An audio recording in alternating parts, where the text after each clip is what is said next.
Good evening, everyone, and welcome back to 2021 Agile London. We haven't wasted any time, as you can see, 6th of the month, which was absolutely perfect for our next and third Super 6. So thank you to everyone for joining us this evening. I hope you all, given the circumstances, had a lovely Christmas and New Year. I know things are difficult and challenging out there for us all at the moment, but I sincerely hope you managed to enjoy it where you could. Just a couple of house rules, and as I sort of say each week, they sound a bit like a broken record, but if I could ask all of you to remain on mute throughout this session, it really does allow our speakers to have a completely sort of clear audio channel to deliver their talks, which is what we're all here to listen to this evening. And because it's a Super 6 and there's 6 speakers this evening, and it is a rapid fire, quick fire event, we don't do Q&A at the end of these sessions. What I actively encourage though is, feel free to be active in the chat during the session down at the bottom of your screen. The whole event is recorded, but then I do encourage you to sort of connect and link in to our speakers and with each other to continue further talks that way. As you know, I really encourage questions on a normal Agile London, but as this is the rapid fire Super 6 event, which is 6 speakers at 6 o'clock on the 6th of the month, it could be quite or not that time effective towards the end of the session if we have questions to all speakers. So I'm going to kick us off. Tonight, as I say, it's 6 speakers. We have Amy Thompson, Christopher Bramley, Lizzie Morris, Colin Deedy, Gwenno Hughes, and Shane Hasty. And we're actually talking from all across the UK this evening, from Texas and from New Zealand. So we are really stretching the ability of the digital age here at Agile London. So big kudos to us there. So I'm going to pass you straight over to Amy Thompson. As I say, these speakers this evening have 10 minutes each to speak, and the theme of the evening is innovation, which, as I'm sure we can all agree, in many parts of our life is probably pretty poignant at the moment. So Amy, over to you. Just trying to make myself look a bit lighter. It's really dark in here. Yeah, I'm really excited about today's talk, Alex. And when you said that the theme was going to be innovation, I agree with you. I think there's so many amazing things that we can talk about. And today I'm going to talk about data-driven development. So if I just get my screen share on again, hopefully with less trouble than last time. Okay, so can everyone see that okay? Righty-ho. Going to go into my presenter mode. Right here. Yeah, so the reason I've chosen this talk is because I don't think that people talk about data-driven development enough, and I don't think product development features data-driven approaches enough. And it's about having the confidence to build the right products, because it is possible to be agile and work in an agile environment and have agile methodologies, yet still build the wrong product. Okay, so this really is about making sure that you're always getting the data that you need to provide the correct steer, to continue to ask the right questions to your customers. Because if you're not asking the right questions, then how do you know that you're coming up with the right answers? There's a couple of definitions around on what data-driven development actually is. This was one that I just found online that I quite liked. For you guys to have a look at, but basically what we're trying to do is find the correct data to make sure that we're going in the correct direction with a product or a feature that we're developing, and that can be applied to a new feature, a new product, a new idea, or it can apply to an existing product that you have, because what you might have launched in the beginning might have been very successful, but yet it might continue that it doesn't sell as well, and you want to know the reasons why that is. So It's about continually testing whether you're still providing value to your customer. Okay. So I don't know how many of you will be familiar with this, and it's something that I came across quite recently. The conversion tunnel is basically about trying to understand the user journey of a customer and how they go from the beginning of the journey to the end of the journey, and the end of the journey hopefully ending in a desirable outcome for the organization, such as a sale or even providing data to them.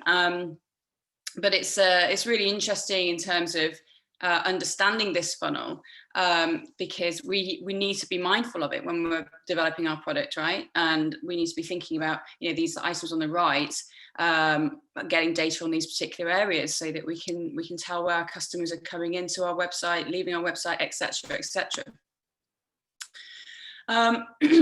So it's worth talking about the fact that it's great to get data. We love data, but it must be useful. There's no point in building insights if the insights are in the wrong areas and they're not actually giving us what we call actionable metrics from various experiments. So actionable metrics is a term from the Lean Startup. In fact, a lot of this talk today has come just from the Lean Startup by Eric Rice. Fantastic book, by the way, you have to read it. But we need to have actionable metrics to make sure that we are sure that we can take action from them. So we get the data and we understand what the data is telling us, so that we can then either decide to what we call pivot. You know, we need to go in another direction with our product, or we persevere. So we think, yeah, we're heading in the right direction, we need to keep going. Now, there's many different ways to obtain data, and there's many different ways to conduct an experiment. And experimental design is very important for, you know, providing either a qualitative or quantitative result for you, and you decide which is the correct approach for you at any given time. You don't have to keep the same experimental design throughout your entire product development, and that's the great thing about experimentation. And the empirical element of it is about trying a new experiment that might work better for you, provide a better result for you. A couple of the examples that I've provided here, A/B or split testing, it's basically where you've got two different versions of your product or feature for a customer, and you show the control, which is your current website or your current product, and then you show them the new improved product or feature to your sample, and you see which has the most desirable outcome that you're looking for at the time, such as a result in a sale or a click-through or something like that. And there's also hypothesis testing, which is where you basically develop a hypothesis and you test it. So you say something along the lines of, well, we think that if this feature is created, then the result will be something else. And you go and you try and find ways to test that hypothesis, either by surveys or, you know, just chatting to customers, or, you know, basically analyzing their behavior on a website, for example. And I've also got in here MVP, which is obviously the minimal viable product, but the experimental version, because it would be so amazing if we could start thinking of a backlog as a backlog of experiments. You know, features need to be experiments, really, because they're not actually a proper feature until we've proved that it is actually adding value to a customer, right? So if we start thinking along those lines in terms of our product backlog, I think that would be an amazing thing to do. Experiments don't have to be expensive or lengthy. You know, you can conduct them to be just enough to give you the information that you want at any given time, just to make sure that even the next sprint might be something that you want to go ahead with. So I think when we start talking about experiments, we can be sometimes put off by the fact that it does sound very scientific, and it can be, but I don't want people to feel that it's going to be something that you can't do because it's going to be too hard or too, you know, too much will be involved, because that's not the case at all. You design your experiment to give you the right results, and you can make it as complex or as simple as you want. So I also put at the bottom that instead of writing documentation, about a feature, and we all know how waterfall projects love doing that. Instead of doing that, how about you use the time instead to conduct useful experiments so that you know that the end result will be something that is going to be saleable and valuable to a customer, right? I want to talk about vanity metrics, again, another term from the lean startup, but it's you know, there's no point in having data if you are analyzing data to make you feel good, that, you know, you want to convince yourself that this product is adding value to a customer, when in reality it's just not. So you might have metrics to say that your sales are improving. That would be a great metric to have. But if it's hiding the fact that each transactional value has decreased, you know, every week for the last 6 months, then yes, you still might be increasing your sales, you still are selling, but your transactional value is decreasing, then obviously that's data on a metric that is completely pointless, and it's not providing the picture of what you need to observe in order to do something about it. You know, you can still go to your board members and say, yes, we're still improving, and yes, our product is still selling, but actually sales are slowing down, so you need to do something about that. So vanity metrics glorify data in all the wrong ways. So it's important that when you're dealing with data, to make sure that the metrics that you're actually gaining are still providing the correct data for you at any given time. So a little bit more about the experimental process then. Again, this is from the Lean Startup, and it's the build, measure, learn feedback loop, where basically what we're trying to do is we're trying to understand whether our idea has any legs. So you have an idea and you build something really simple. It could just be even a piece of paper that you show in front of a customer and say, what do you think of this? It doesn't have to be something complex. It can be like a little website or whatever, but as long as it's something that a customer can feed back on your product or your idea, then you can measure what their behaviors or their thoughts or feelings are about your product. And then you can get that data, process it, and learn from it. It's what we call validated learning in Lean startup principles, because we want our learning to give us an insight. We want our learning to then be something that we can go off and action so that we can then continue to build our product in the correct way. The value and growth hypothesis are something, again, that we don't talk about enough. And basically the value hypothesis is talking about whether a product or service really delivers value to customers once they're using it. And the growth hypothesis is about whether customers will be able to discover your product. So there's no point in building a product that's great and early adopters love it, but then how does the rest of the population get to see it? You know, if it's only adding value to a small percentage of your customer base, that's no good either. So those are the two things that you really need to be thinking at the heart of your product development journey. I just provided an example of hypothesis testing here, and I'm conscious of the time here, Alex, so I'm going to try and hurry this along now. But you know, this is basically how you would conduct a hypothesis experiment, where you've got your product or your feature, and you want to ask your customers or find some information from your customers regarding this particular hypothesis here. A great thing to do would be like have that backlog of your experiments, and this is your validated learning board, like a Kanban board, where any experiment has been conducted and then got validated, so that you know that experiment 1 is worth pursuing. We've got there, and we've got some information, we've got some data, and therefore we're going to develop our backlog as a result of that learning. And I'm just going to close with this post-Agile manifesto from agilevelocity.com. And I wonder if Mike Hall is on the call today from Texas. I was wondering if that's him.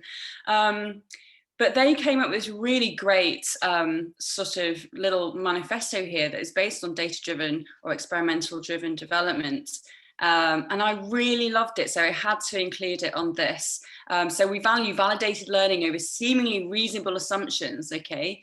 Data-driven decisions over plausible sounding arguments, building minimum learning products over additional features, and the courage to build the right thing over something that just works, right? So you can have a great thing that works, but if it's not actually going to be something useful, what's the point? So yeah, that's my talk done. I hope you enjoyed it. I really enjoyed putting it together. So are we doing questions at the end, Alex, or when's questions come? Amy, great talk. It was 11 minutes, so you owe me a minute. Thank you very much. That was superb. So I just mentioned at the beginning of the call there, we don't do questions on the Super 6 because it can be can't be that time efficient. But what I will do is anyone who wants to continue talks with Amy, I'm sure she'll be happy to connect and link in with you. Okay, so thank you, Amy. I'm going to hand over straight away to Christopher Bramley. Christopher, over to you.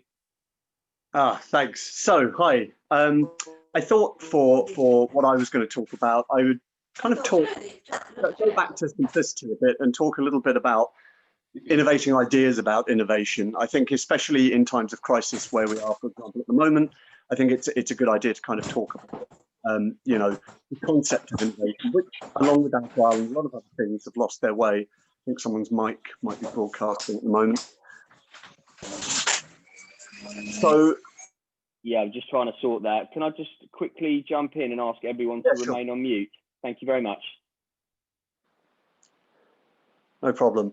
So I come from, you know, and I work with companies from a background of frameworks and complexity and learning. Those are kind of my three things. So one of the things I wanted to share, and we'll see if it works, it may or may not, is something that I worked on recently with Cognitive Edge, who created Kinevin. Hopefully you can all see that.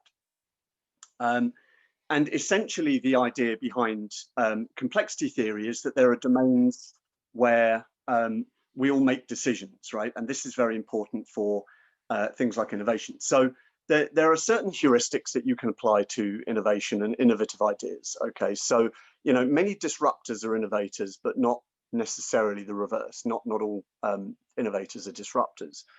You know, right now, when we need it the most, I think people and organizations, they're innovating less than they should be. And this is partly to do with, you know, a very human response to pulling back into comfort zones and kind of battening down the hatches, not wanting to spend money because we're very uncertain. I did a talk at Agile London recently on uncertainty. And so, you know, we're seeing quite a lot of that. And we're also seeing kind of, and we were seeing this before the pandemic, there's been a bit of a dearth of the kind of understanding the jump in gap from make to sell to, sell to make to you know, make to sell. So I thought I'd go back and look at the traditional kind of idea of innovation, and then I'll have a look at where it fits into complexity here. So traditionally, a lot of people look at innovation in three forms. We've got like an incremental innovation, a definitive innovation, and a breakthrough innovation. These are terms that people often think of. But when you actually fit it into the domains that we have within complexity, which are clear or very obvious, complicated or expertise driven, complex or unknown or emergent, or however you want to put it, multiple pathways, multiple goals, or chaotic, where everything is just, you know, all over the place, you can actually see that there's a slightly different fit to it. So the clear domain would have your incremental innovation, your very small bits and pieces that you add on to a product that you already have. Complexity would, complication would have the definitive, so you'd have kind of leaps, but it's still in a very ordered and linear fashion. And then you've got complexity, which has the radical innovations, right? This is where what Amy was saying about experimentation, probing can take place here, where you can find and manage serendipity if you're quite lucky. And then of course, chaos is where you get disruptive innovation. It's kind of a last chance. You throw what you've got at the wall to try and make things work. But if you find something new that's amazing, it's fantastic, right? You do a really good job with it. So this can actually be linked, and I'm not going to show pictures of it now, but you're welcome to talk to me about this afterwards if you want. This is where you can link things like the Gartner hype cycle and S-curves along with it. So you've got basically orthodoxies for what people look at as wanting to see in the marketplace. And it doesn't really matter which industry you're in, because innovation can happen anywhere. When you link these S-curves and they kind of link up into this orthodoxy crossover, you actually get this area where, as you come up to the top of it, the old is suppressing the new once you've got the hype out of the way. So I'm sure a lot of you are familiar with Moore's chasm in the market life cycle, but this is where the sell to make and the make to sell are very difficult to get across. So getting across that chasm is very difficult. Most companies fail to do so, in fact. And if you look at Kickstarter as a really good example of innovation, where we tend to think of it, I think it's about 36% of projects get funded. And of those 36%, a very, very, very small percentage actually cause more than a blip or sustainably work, right? So it's not as easy to get across there as you might think. But if you do manage to flip an orthodoxy, and that's where disruption comes in, because it's not the same as innovation. You can innovate with a new product, but innovation isn't just novelty. It has to be applicable. And again, this kind of talks a little bit into what Amy was just talking about. It needs to be applicable. It can't just be new. Now, disruption is something different. Very good example here is Apple and iOS. Apple came out with basically the first smartphone about a year after its release. It became kind of a smartphone, the iPhone. But Android holds 70% of the OS market for smartphones. And if you look, Apple is the third largest producer of smartphones in the world, with Samsung, and then Huawei, I believe, is number 2. So what happened there was, although Apple did the innovation, you actually had a disruption of the market, which came in from Android by them delivering Apple-like capabilities to people who couldn't afford iPhones, right? And it flipped the orthodoxy. This happened with IBM, who were hardware, and it flipped to software with Microsoft, and then it flipped to Apple with objects of material desire, which were hardware and software, which enhanced your image, and so on and so forth. So these, happen quite a lot in innovation cycles, and I think that that's kind of very interesting to look at. So what do we need for innovation then? Well, there are 2 things that I think that we need. And again, you kind of just, as I was listening to Amy, it was interesting listening to the hypothesis scenario, because not all innovation comes out of hypothesis, not all exploration comes out of that. You have nil hypothesis scenarios as well, which is what we call abductive reasoning, which a lot of companies don't look at, but you kind of really need to. And that's where there are hypotheses you can't see, because your expertise as a CEO or a subject matter expert or whatever literally tunnel visions you. You can't see outside that. So you start using abductive reasoning, which is your nil hypothesis scenario with Pareto curves, and it all gets very boring. So I'm not going to go too much into that. But there are 2 other things that you need really for innovation to kind of occur, especially in times of crisis where we are at the moment.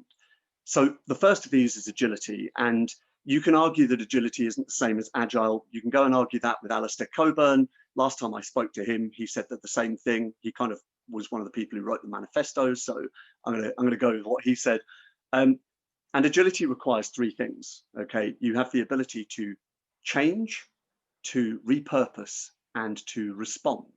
Or in kind of complexity speak, you've got adapt, exapt, which is a radical repurposing of what you already have, and react. Now, it's important to note that a reaction is reflexive usually, and a response is a choice, but for the purposes of this, they're more or less the same. The environment is giving you affordances, and then you change depending on those, right? Adapt, exapt, and react. But then on the other side, the thing that is required for innovation really is resilience as well. If you don't come up with anything new, if you don't have resilience to new ideas and new ways of doing things, you're not going to innovate. It's just not going to happen.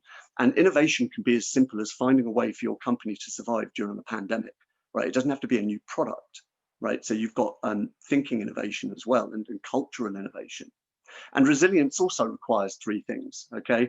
You've got the ability to detect weak signals, which comes into the orthodoxies and stuff, which I can talk about another time.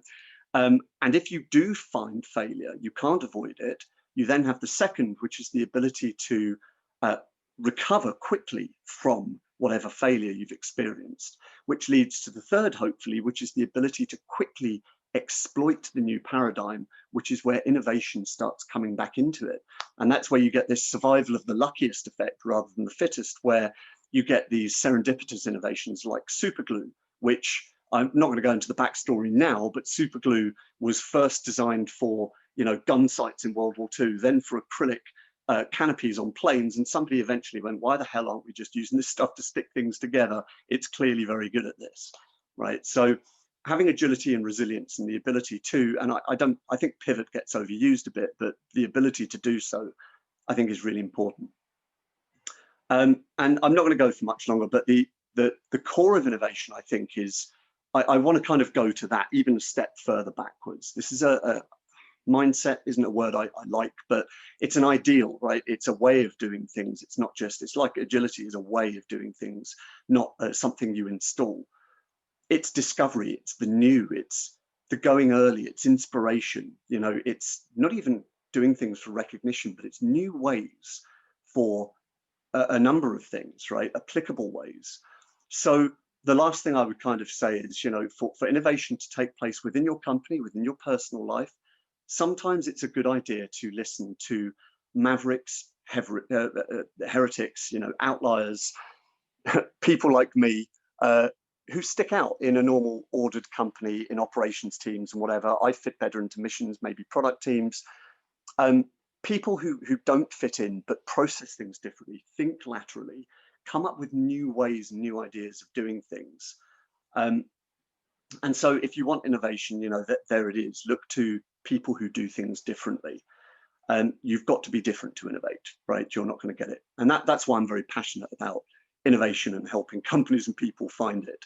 So hopefully that's been useful. And you can kind of, this will be released soon on social media, this 3D representation of Cynefin, so you can have a study of it and see where you think innovation would fit into a domain for you. And I'll finish there. Christopher, thank you very much indeed. You're certainly correct. Anyone who rocks a Christmas jumper with Star Wars on the front will certainly stick out in any organisation. So fair play. Thank you very much for your talk. That was excellent.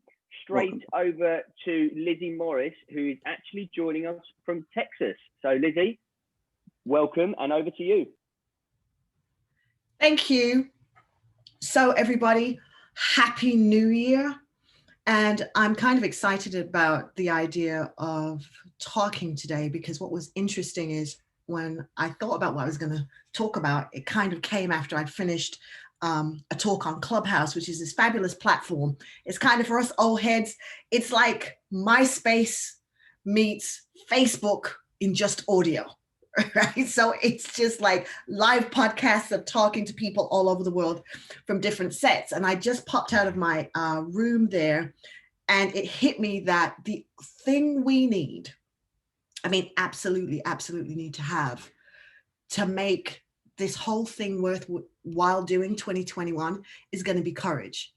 And when we talk about innovation, for real innovation to happen, like real innovation, not like fakey innovation, but real innovation, it's going to take the human component, right?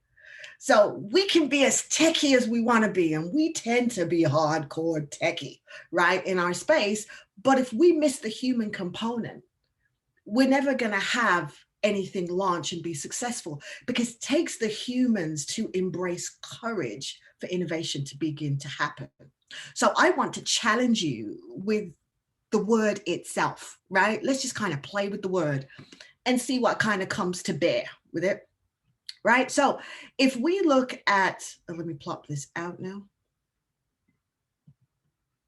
If we look at the word courage by itself, and we just kind of concentrate for a second on the letter C, there's a couple of things that come to mind, right? So, for instance, connect. If we're going to work together to create innovation, because innovation is not going to just come out of me, and it's not just going to come out of you, it's going to take connections. Before we can have any meaningful collaboration, we've got to be able to connect with each other. And when we connect, we've got to make sure the people we're connecting with, and with the space that we're giving the connection, is a space for people to show up as themselves. Because if I don't show up as myself, my creativity won't flow. And you need my creativity to make innovation happen.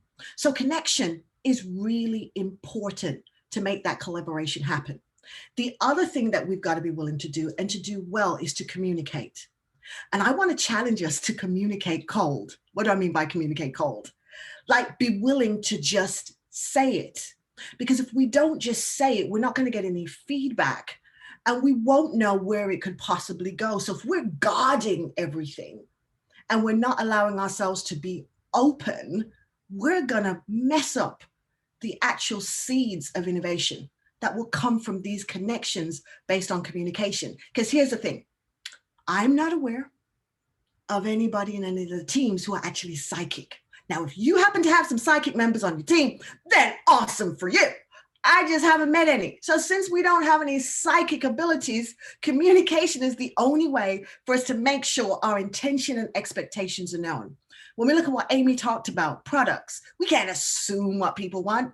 We got to have a conversation, right? So we get some kind of confirmation about what people are thinking and what people are desiring. So we've got to be willing to get out and start doing the O, right? So when we look at the O, we're talking first, of course, openness. But openness with an objective, a strategy behind it. You're wanting to be open because you're keeping yourself focused on outcome. Outcome will help you to stay open-hearted and open-minded. Now, why do I say you got to be open-hearted? Because you're dealing with humans. And all of us have not evolved to the place where we can turn off our feelings. And why would you want to? Because your feelings give you some ideas and triggers of where you're at. The stories you have in your head about your counterparts, are they really real? Probably not. But if you're not open-hearted and having open communication, you're not going to stop having these crazy biases that keep talking in your head. If you want to have true innovation happen, open-heartedness is necessary. Being willing to say, I'm sorry, I didn't mean it that way. And explain where you're coming from, because nobody will know your intention if you don't communicate it. Now, the other thing you've got to be willing to be is overjoyed. Like, do the stuff that's going to make you really happy. If you hate what you're bloody doing, why keep doing it? Life is just way too short. So if you're in a job and you loathe it, start looking for your next one so you can have some joy. Why make yourself ill? Life is too short. Screw the overture. Okay? Forget all about what everybody says it's supposed to be, and find the thing that is resonating with your heart. That takes courage. Now, let's go to this you. What's this you about?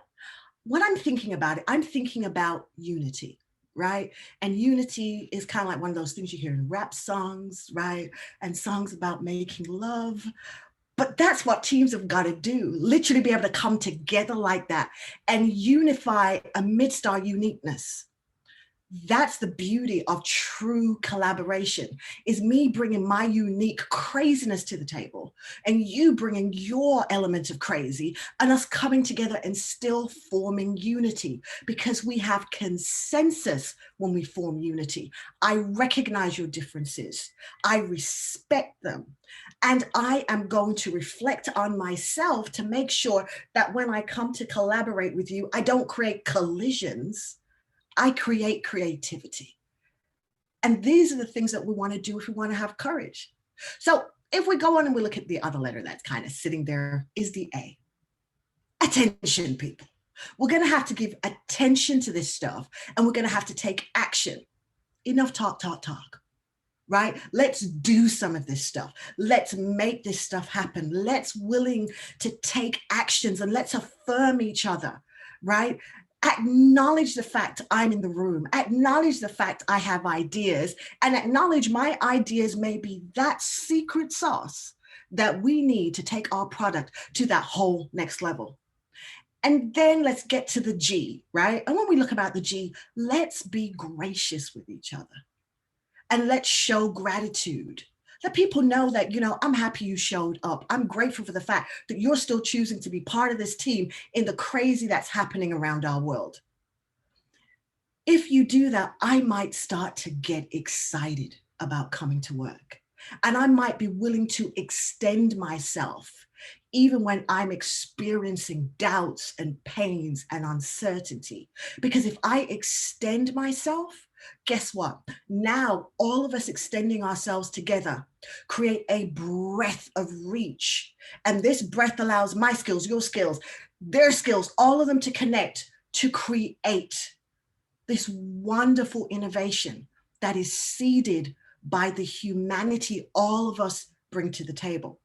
So I dare you to take courage and make it real. Even when you don't feel like you can do it and you don't think you can do it, that's when you need courage, right? Because courage is not saying that you got it down. Courage is saying that you're willing to take an action to make something happen. No innovation came from pure conversation. It came from people taking actions and being willing to fail.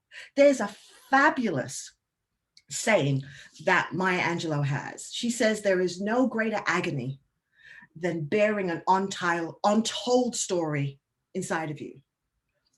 It's important to let people know where you're coming from. Tell your team your story so you become human, right? Forget the cloak and overture of professionalism. Let's just bring ourselves to the table. Professionalism has to be redefined because it doesn't work anymore. Because now you got kids in the background, you got older people in the background, you got noise, and you still got to be able to innovate and collaborate in the midst of that. We're in a new space. It's a new day, and it's going to take courage to truly launch real innovation. Look forward to connecting with you guys on LinkedIn or social media. You can reach me at Your Agile Lady. I will DM you back if you reach out to me. Thank you. Lizzie, thank you very much. Absolutely love your talk, such energy and passion.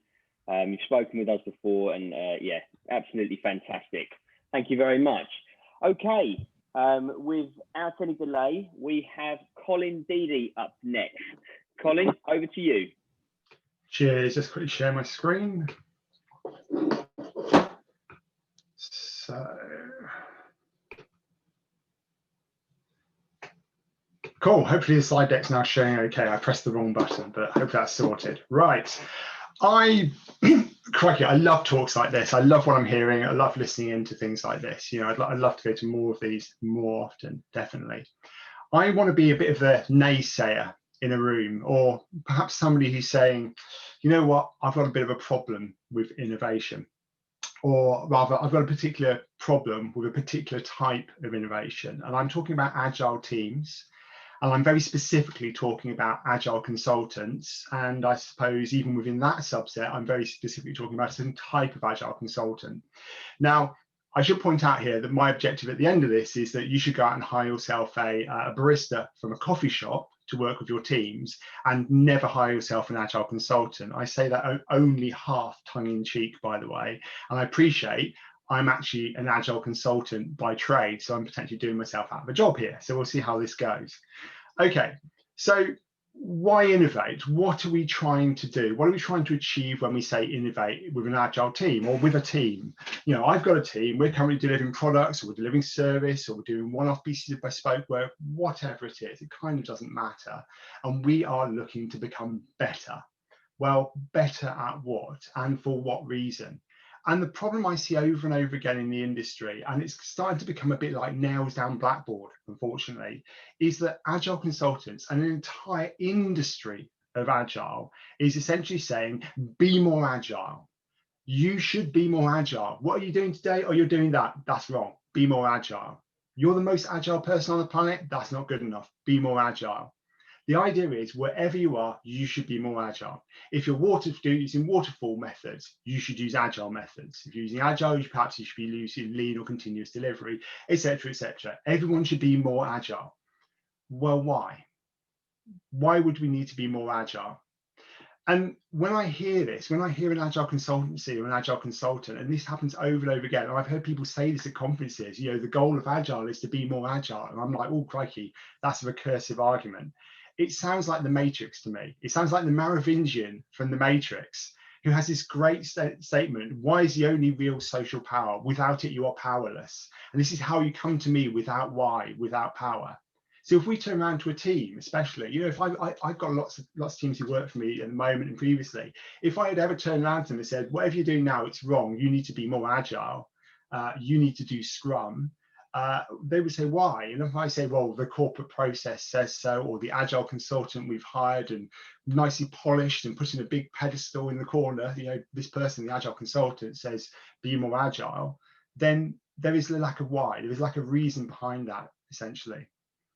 Now, I want to clarify what I mean by this. I want to use an example of a coffee shop, and I mentioned a barista earlier. Coffee shops are amazing. They are possibly the most agile, a well-run coffee shop that is, the most agile, the leanest place you will find on the planet. If you look at how a coffee shop is organized to draw you in, to demonstrate immediately three things. One, this is a place you can get value, in brackets coffee. Two, we will give you that value quickly, in brackets more coffee. And three, we can upsell you a cake or two. Coffee shops are organized to deliver service, to deliver that value to the customer rapidly. When we look at a coffee shop and how it's organized, what we're really talking about is it's part of the lean supply chain. It's rapidly delivering value to customers. Everything I've circled there is an element of that. There's a well-defined menu, and just because I wanted this thing to point left to right, I've had to flip this around slightly, so I appreciate that's in reverse. But anyway, there's a well-defined menu. There's a coffee machine. It's set up. Everything's laid out in order. You will get your coffee quickly from this coffee shop. There are messages that are being given, direct and indirect, to you. But let's compare it to what an agile consultant might turn around and say, and I have a real problem with this. A lot of agile consultancies, and it's almost a test really, it's how long before your agile consultant turns around to you and says, agile equals Scrum. Now, I heard this just the other day, actually, and I was just really gobsmacked. Yeah, they said this agile consultancy was offering some training to a colleague of mine, and I was just listening into something. And they basically said, right, what we're going to do is we're going to go through an introduction of who we are. Then we're going to talk about the differences between waterfall and agile, and then we're going to tell you what Scrum is. And I'm like, well, hang on a minute. We're immediately talking about methods. We're talking about how we do something, the how, without the why. Going back to the Matrix example with Merovingian, we're coming without a why. We're discussing and talking about how we do things without understanding and discovering the value for our customer. What is our customer after? The why is the what of the customer. What does the customer want us to achieve? This why is incredibly important. And if we compare it to a coffee shop, we see something very interesting. What is the goal of the coffee shop? What is the why of a coffee shop? Well, it's kind of in the question, isn't it? You know, the clue is in the question, the word coffee. Coffee shops are so well organized that I will happily pay £3 or more for what is essentially a bit of brown powder and water and milk swirled in a mug. You know, I mean, how amazing is that in terms of value and creating a value proposition that I will buy into? Now I use a technique. I use this technique quite a lot, and I call it notter. So I look at things and I say, well, not a barista. The goal of our coffee shop is to enable us to work effectively in the coffee shop. Well, clearly that's not the goal of a coffee shop. That's not the goal of a barista. Yeah, the goal is to deliver value, deliver coffee, deliver that upsell of cakes. So we can apply this to agile consultancies as well. Not an agile consultant. The goal of our team is to work effectively as a team. The goal of our team is to do Scrum, or, because I do not ever want to be accused of bashing Scrum, the goal of our team is to do Kanban or insert practice method here, X here, etc. What's very key though is when we look at what a barista actually does in a coffee shop, is that the goal of their coffee shop is to sell you that coffee, is to deliver you that value, and upsell a cake or two. So the goal of an agile consultancy should also be to help us understand and discover ways to deliver those valuable solutions to our customers, to our clients, and in brackets, upsell a change request or two. Why not?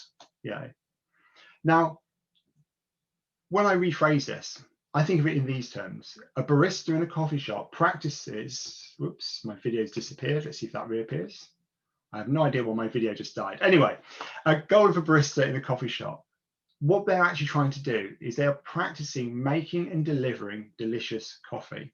An agilist, an agile practitioner, an agile consultant that's helping a team, we're helping that team to learn and discover the practice of making and delivering delicious software, something that the customer values. And if we're talking about value, Clearly, what we must be including within that is the agile way of working. It must be value focused. If your agile way of working does not include a focus on customer value, you're not agile. I'm done now with this kind of agile versus lean, etc. kind of thing, and and I appreciate differences between different methods, different practices, different approaches, but fundamentally from now onwards, if we're not talking about the value that we plan to deliver, if we're not looking at discovering value or discovering an opportunity for future value, that's it. You're not agile. I don't care what method is being used, because what you're producing has no end value. It has no end delivery. It is not able to deliver that delicious cake, that delicious solution. So why innovate? Well, we need to discover and deliver more valuable outcomes. Nice buzzword sentence, but it maps back very nicely to the Agile Manifesto. People seem to forget this. The highest priority, not somewhere in the middle, but right at the top, the highest priority is the satisfaction of that customer. And the customer defines how they will be satisfied by the value that we deliver. And that, of course, is the innovation. So why are we innovating? It's for value. How do we innovate? Well, we need to innovate with simplicity. We need to leanify our way of working. We need to pick and mix our agile methodologies, and we need to find simplicity in the way that we do so. And interestingly, you can hire a barista to do this. I'm actually starting to convince myself genuinely to go into my nearest coffee shop and hire the person who works there to come in and act as an advisor to my agile teams when I see the amazing ways that coffee shops have solved these kind of problems and deliver value. Because true innovation is when we're delivering incredible value, perhaps maximal value, but incredible value for the minimal expenditure of effort, whether that's people or investigations or whatever it might be. It's certainly not the maximal volume for uncertain value. We need to be finding value in our innovation, and we need to be delivering it. Thank you very much.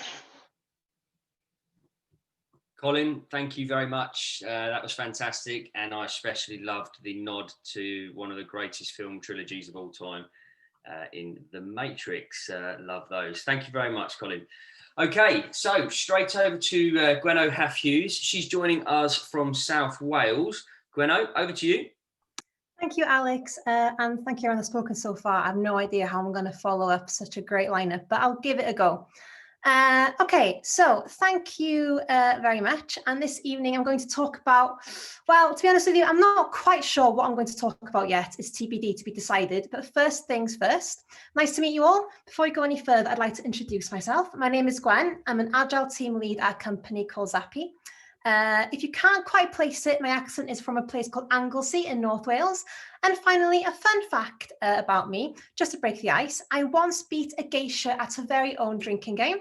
And if you don't believe me, here is some photographic evidence. If you only learn one thing from me this evening, let it be that you should never challenge a Welsh person to a drinking game.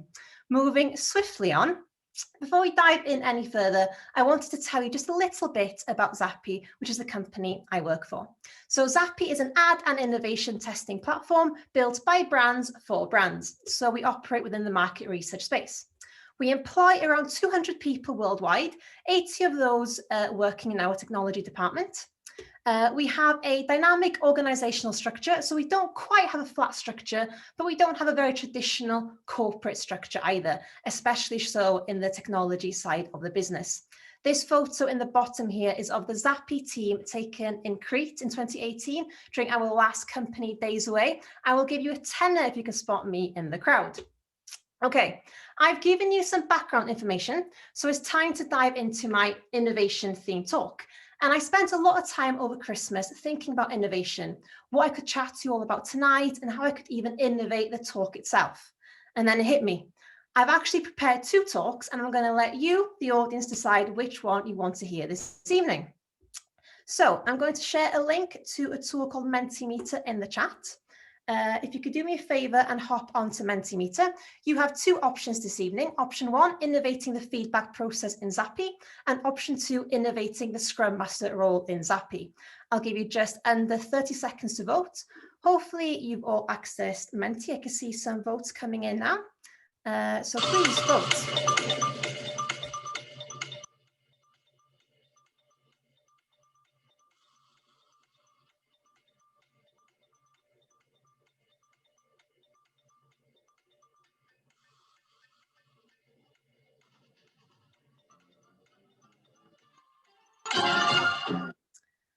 Okay, so the votes are in, and it wasn't as close as expecting it to be. Now, oh wait, there's some more votes coming in. Oh God, this is tense. It's like the US presidential election. Okay, so let me find and jump to my slide. As you can see, I did prepare 2 talks. I'm not just lying to you. Here we go. Okay, so hopefully you can still see my slides. Thank you all for voting there. Innovating the Scrum Master role in Zappi. So I'm not going to lie to you, this was my least favorite of the 2 topics, but like they say, nothing grows in the comfort zone, so I'll forgive you and I'll do my best. To kick off, let us first take a quick look at the traditional definition of the Scrum Master role. Here we go. This is a quote from the most recent Scrum Guide released in November last year, but not much has changed since the last version. I won't read it all, as I'm sure that the majority of everyone here is more than familiar with the role of Scrum Master. But just to pick out a couple of important points, the Scrum Master is accountable for establishing Scrum as defined in the Scrum Guide, and the Scrum Master is accountable for the Scrum team's effectiveness. So now I hope that we're all on the same page as to what a traditional Scrum Master role should look like. But all of that, well, it didn't really look a lot like what we call the Scrum Master in Zappi. So let's take a look at some of the things that we were doing as Scrum Masters in Zappi back in January 2020 that were outside the scope of a traditional Scrum Master. Before I start, just keep in mind that this is not an exhaustive list. Firstly, let's take a look at the numbers. So as I said earlier, Zappi is made of 200 employees worldwide. There are 80 in our tech department. Those 80 are split up into around 10 teams, and those 10 teams were then supported by 2 pure Scrum Masters. When I say pure, what I mean is someone operating only in a Scrum Master capacity, and 2 Scrum Masters who were also working as developers within their teams. So 10 teams, 4 Scrum Masters, and I was personally a Scrum Master for 3 concurrent teams up until late last year. While this approach isn't strictly mentioned as either a good thing or a bad thing or mentioned at all with regards to the Scrum Guide, it does fall outside the scope of what I would call a traditional Scrum Master. Secondly, implementing other frameworks in addition to Scrum. So as Colin was mentioning earlier, we don't just pick Scrum because Scrum is Agile. Some of the Scrum Masters were working with other frameworks. For example, 2 of my teams were working purely in Kanban, and other Scrum Masters were working with a team doing a hybrid of both Scrum and Kanban. So there was a risk that soon some Scrum Masters wouldn't even be working with Scrum at all. Finally, attempting to work, my points are late, there we go. Attempting to focus on wider initiatives. As a part of the role, we also try to focus on helping the wider business on a range of different initiatives completely outside the scope of Scrum, from improving facilitation across the board to having a helping hand in innovating the feedback process to improving ways of working. I'd like to also quickly gloss over how we as a function of Scrum Masters worked. So we were very much a working group of individuals. We'd come together every other week for about 30 minutes to an hour to share any information we thought was relevant or to ask an opinion on various issues. But truthfully, we'd struggle to find things to talk about sometimes. We had little to no visibility in how other Scrum Masters and Scrum teams worked. Despite the alignment meetings we were having, we were very much working in our own bubbles and we were independent of one another. And despite the fact that we did try to work with other initiatives in the wider business, we'd struggle to get traction within the Scrum Master team, and any progress we did wasn't massively impactful and took ages to have any real effect. Oh, fireworks. Then at the start of last year, we decided we wanted things to change. I, for one, was getting rather frustrated at how disjointed we were. Our alignment meetings in particular was a point of contention for me as they were starting to feel like they were a waste of time. I missed the support bubble that working closely with other Scrum Masters would provide. And things did change. I guess the question is, how? Firstly, I went off and I interviewed around a dozen key people in tech who had an opinion on the Scrum Master role or who would be impacted by any changes. I wanted to know what they thought of the Scrum Master role in Zappi, what we were doing well, where we were failing, what the ideal Scrum Master would look like for them, and I compiled a report of sorts for their findings. The report was hugely insightful, but the main takeaway for me was how unimportant they all felt Scrum itself was to the role. There was, however, alignment in how important being an overall process and framework expert was.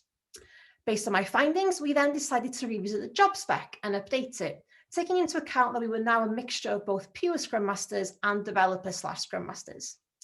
We then decided to, shock horror, change our names because the job spec no longer felt like a job spec for a Scrum Master, and because Scrum was now only a small piece of what was expected of us, it seemed wrong to call ourselves Scrum Masters.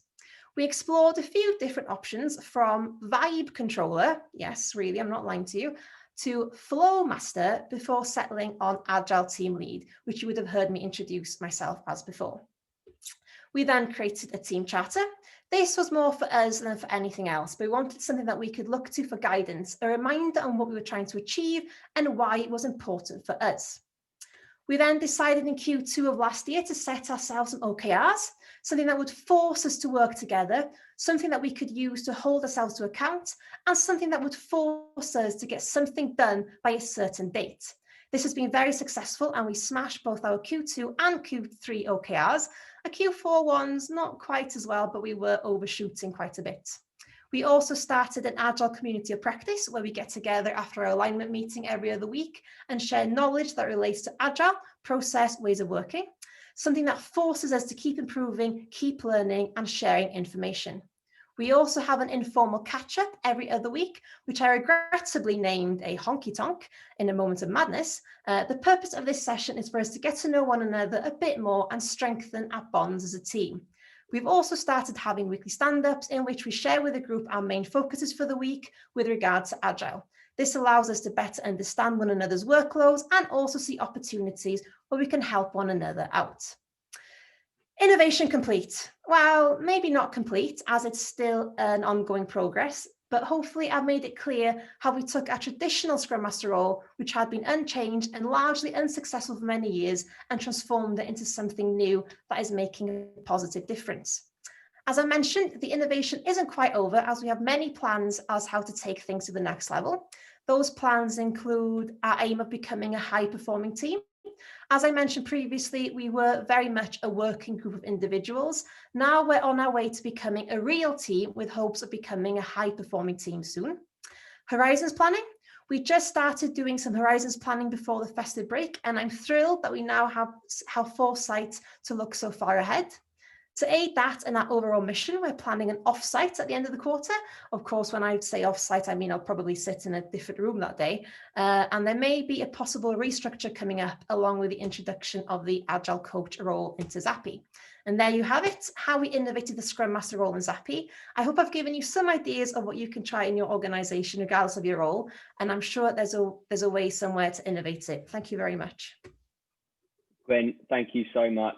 That was fantastic, and I absolutely loved the countdown music at the beginning. Very, very agile to allow our community to choose which talk they want. So that was fantastic. Thank you. Okay, our final talk of this evening is Shane Hasty. He's joining us from New Zealand and has spoken with us before. Shane, over to you. Thanks, Alex. Thank you very much, folks. And hopefully, if that's working properly, you can see my screen. What I thought I'd talk about is the no projects, hash no projects as an element of innovation in terms somewhat of our ways of working. So first, perhaps a definition. What do Evan and I mean when we came up with the term no projects? The alignment of activities to outcomes measured by value, constrained by guiding principles, and supported by continuous delivery technologies. And that continuous is the key element, irrespective of the type of technology you may be using. In information technology and software development, we've got the CI/CD tooling, but it's more than that. It's what does continuous marketing look like? It is what does continuous finance look like? How do we move from the annual budgeting cycle to continuous flow budgeting? For instance, if your domain is finance. So looking at the ideas here, and this infographic distills the essence of the difference. One of the reasons we came up with this is projects as a delivery model in information and knowledge work environments is fundamentally broken. Projects get in the way, not just of innovation, but of actually delivering real value for our organizations. Where projects came from is civil engineering, and if you're working in using the simple space from Cynefin, or one of the complexity models, if you are working in that cause effect simple predictive environment, then the science of project management that comes out of civil engineering makes sense. Also, when you look at the situation in that space where you build something, or a group of people build something, and then they hand it on to another group who will maintain it, look after it, use it, own it, etc. Whether we're talking about roads, if we're talking about houses and buildings and so forth, in that context, the project structures make sense. But if we think about the knowledge worker environments where most of the value in today's economy sits, the concept of one group of people building something, and another group of people then maintaining that going forward, totally gets in the way of value delivery, because the incentives are fundamentally broken. And we see this in terms of the metrics that we look at. The time, cost, scope. Value is almost never a consideration in that project environment. Moving on the other hand to metrics that matter, the concept of the product being that, or the value stream being the place where value is delivered, versus the project being the end of the project is there is a thing. Projects measure outcomes. Projects produce outputs. Organizations need to focus on outcomes, and we've seen this a couple of times in the conversation this evening. The importance of outcomes over outputs. It doesn't matter how much you produce if what we're producing is fundamentally the wrong thing. And a lot of projects do this. There's metrics that say somewhere around 68% of projects are either failed or challenged, lovely word, over time, over budget, under featured, not delivering the business benefits they are funded for. One of the other big shifts that we recommend is moving from what does it cost to what's it worth. What is the value that we're going to generate, and is the cost involved in producing that value worthwhile? The moving from that temporary team concept to stable teams. Now, stable does not mean the same people continually forever. Reteaming is an important part of that, the evolution of teams over time. And I would point you there to work by, for instance, Heidi Hefland on dynamic reteaming. But that stability in knowledge over time, rather than the pull a group of people together, keep them together just long enough to start becoming a high-performing team and then disband them. Maintain that team as a constant thing, but with an evolution over time. They're moving from build accountability to cradle to grave accountability. So that the idea that we produce this thing and we pass it over, versus the mantra of you build it, you run it. If you taking the software example again, if you're the person who's going to be woken up at 2 a.m. when there is a production failure, you're likely to take more care to make sure that doesn't happen to you, and the incentives there. And the ownership of business outcomes versus the allocation of tasks by a defined role, whether that's the project manager or a team lead or whatever. And we heard about flatter structures at Zappi as one example of this, removing a lot of the hierarchies, making things, giving the team that ownership of outcomes. So no projects, innovation in ways of thinking about work, and then ways of working. That is, organization structures do need to become adaptive and adaptable. It's designed to work well in the complex and chaotic environments from the Cynefin situation. It does require courage, and most teams that I'm aware of could do with a barista. So I hope I've managed to bring everything together from all of the talks. And given that we are slightly over time, I'll just point you to, there is a book. The book is called #No Projects. It's available as a free download from InfoQ. If you do want the Dead Tree version, you can get that from Amazon. And for that one, we actually get some money. So, Alex, thank you very much. Thank you, Shane. Love that. And thank you for bringing all of the, being the glue and bringing all the talks together. So be sure everyone to go and purchase Shane's book there. So I'd just like to say a massive thank you to Amy, Christopher, Lizzie, Colin, Gwen, and Shane for their talks tonight. Thank you to everyone for joining us from all over the world, speakers and audience alike. As I say, my name's Alex. I've been running these events since the beginning of the pandemic in March. We're getting continued interest in these. So I just want to say thank you so much for everyone for joining us, and thank you again to the speakers. I thought it was a fantastic Super 6 event tonight. If you are looking for work or you are looking to hire within the technology space, do reach out. My name's Alex Scriven, pretty easy to find on LinkedIn.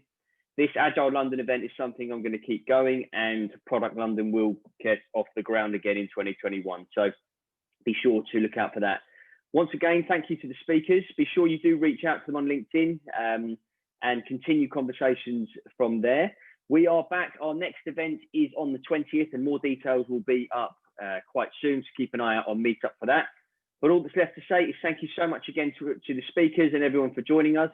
And I wish you a lovely evening. See you later.